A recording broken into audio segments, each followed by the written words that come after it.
Roy Suryo CS minta penyidikan dihentikan.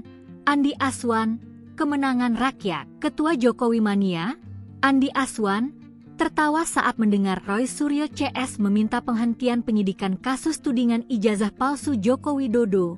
Jokowi, Roy Suryo CS sebelumnya diketahui mengajukan permohonan penghentian penyidikan kepada Inspektur Pengawasan Umum, Irwasum, Polri yang dipimpin Komjen Pol Wahyu Widada. Namun, Roy Suryo menegaskan bahwa permohonan penghentian penyidikan itu murni demi hukum, bukan untuk minta restoratif justice, RJ, seperti yang dilakukan oleh mantan koleganya, Egy Sujana dan Damai Hari Lubis. Mengetahui soal permohonan penghentian penyidikan ini, Andi pun menyatakan bahwa kubu Roy Suryo sudah putus asa. Menurut Andi, langkah yang diambil oleh Roy Suryo CS itu sebagai bentuk kemenangan rakyat Indonesia setelah mereka koar-koar bahwa ijazah Jokowi palsu.